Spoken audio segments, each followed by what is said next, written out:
So this girl takes her boyfriend out for his 23rd birthday. Small Italian place, no reservations, just first come, first serve for the tables. Well, these two wait 30 minutes, and they're finally taken to a table. They order some drinks, they're settling in, they're having a very nice time. Then this family walks in. Mom, dad, 2 kids. The hostess tells them, it's gonna be 30 minutes. The mom then loses it. 30 minutes? My kids are hungry now. This is ridiculous. People are taking up big tables when they're just couples. And she literally points right at this girl and her boyfriend. Like them. Yo, I think that lady's talking about us. Oh my God, she is. The mom then marches over to their table. Hi, you two don't mind moving so me and my family can sit here, do you? You're young. You can wait. The girlfriend's jaw drops. Excuse me? So get up. Get up, please, now. She's losing her mind. The waiter then comes over and is like, ma'am, you can't just ask guests to give up their table, okay? You're gonna have to wait like everybody else. This is ridiculous. There's no respect these days. So she goes back to the front. Her whole family looks super embarrassed of her, as they should be. She was out of line. And then when the hostess finally got them a table, it was right by the bathroom and the kitchen. So they were very uncomfortable. Good. The lunch lady from hell. This lunch lady was your classic grumpy old woman. Hairnet, gloves, stained apron, and she seemed to hate children. I hate children. She never smiled. She was always in a horrible mood. Well, one day this kid in the lunch line says something to her that makes her flip out. Next, is this meat even real? The whole lunch line starts laughing at her. And then another kid goes, yeah, is it even real? Also, you're the worst lunch lady ever. Even Mrs. Johnson's rabbits hate you. Now, a little sidebar here. Mrs. Johnson was the art teacher, and she had a cage of like 4 rabbits. They would sit outside her door in the hallway, and the school loved these rabbits. These rabbits were cherished. They were lovely little rabbits. Well, the lunch lady didn't like hearing this. Quit laughing at me. This is funny to you? You're gonna regret this. Oh, you're gonna regret this. So lunch ends, and later that day, this teacher was walking the hallways when she notices the lunch lady standing by the rabbit cage. Scrap-a-dink-a-dee. What is she doing?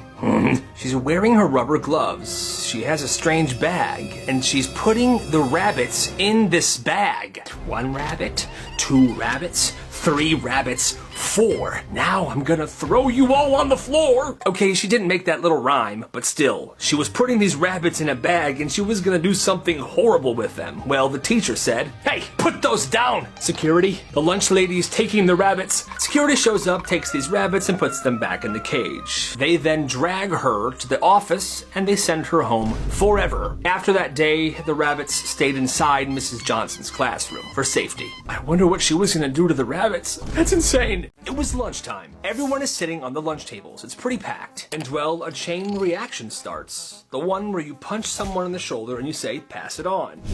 Pass it on. Pass it on. There's laughter, everybody's playing along. The row across for them sees this and then they join in as well. Well, it gets to this one kid. Pass it on. He bursts into tears. He's ugly crying. He's wailing so loud, the whole cafeteria is staring at him. He bolts out of the lunchroom and goes straight to the office.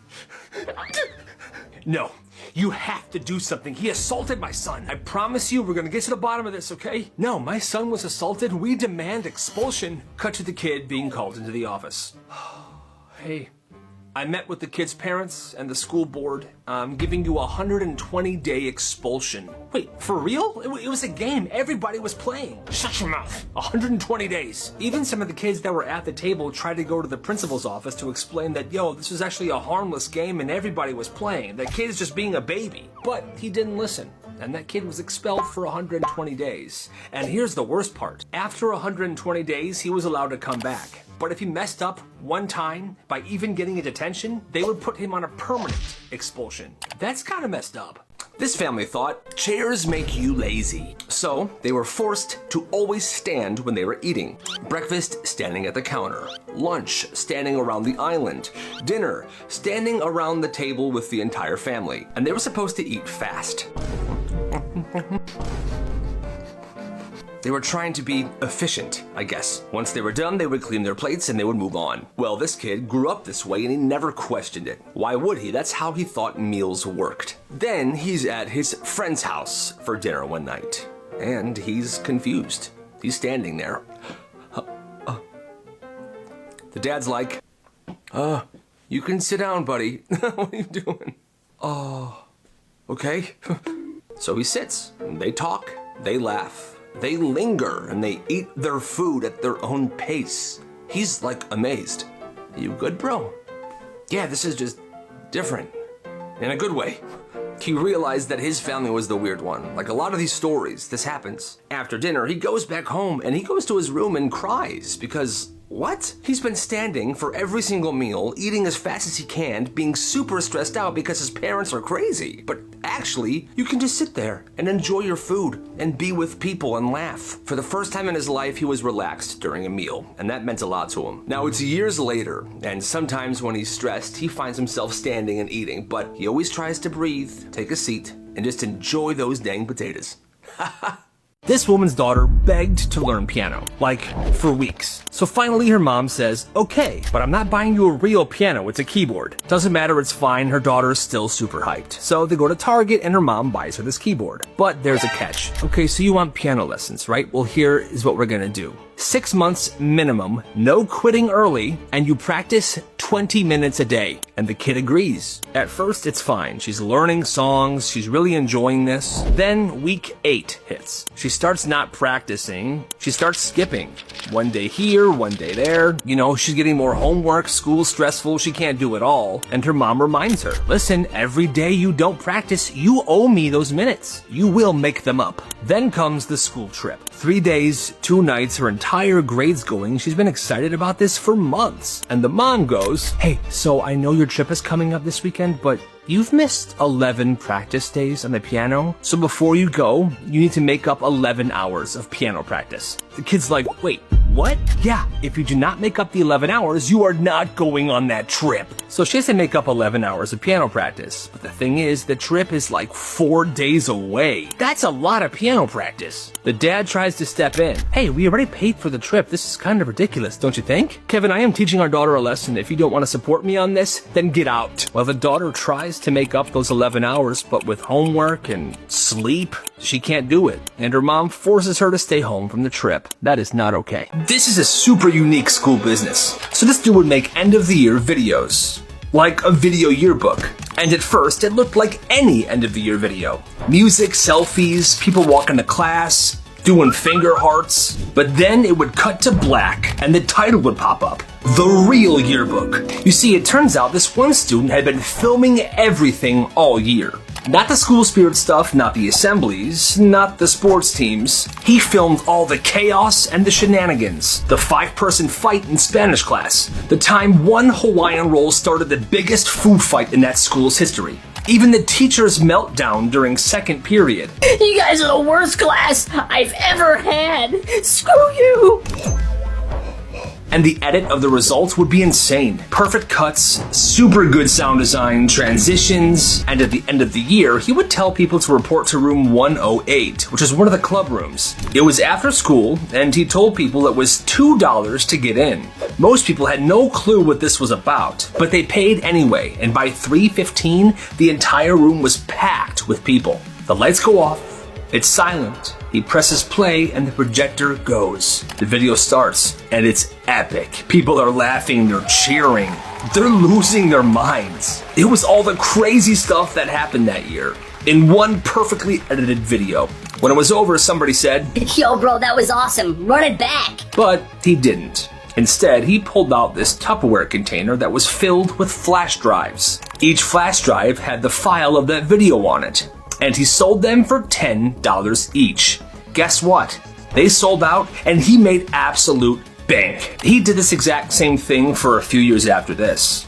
And then he stopped. But seriously, what a genius idea. You gotta respect this kid's hustle. So it was senior prank season, and this one might have been the most beautiful senior prank this school has ever seen. It's the last week of school, and the seniors show up. They've got a ladder, a few backpacks, and they're carrying bags upon bags of something. How much you get? 30 pounds. You're kidding. Nope. 30 pounds of confetti.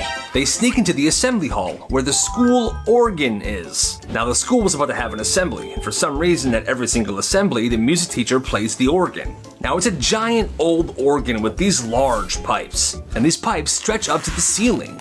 With the ladder set up, they climb up, and they start pouring confetti straight down each of the organ's pipes. And not just a little confetti, pounds of it, until pretty much every pipe is stuffed. Well, only one teacher is in on it, and that's the music teacher. He gave them the green light because that old organ was being thrown out anyway. But nobody else knows about this, okay? So, 2 hours later, the whole school is crammed in for this assembly. The principal gives his speech, and then the organist starts playing.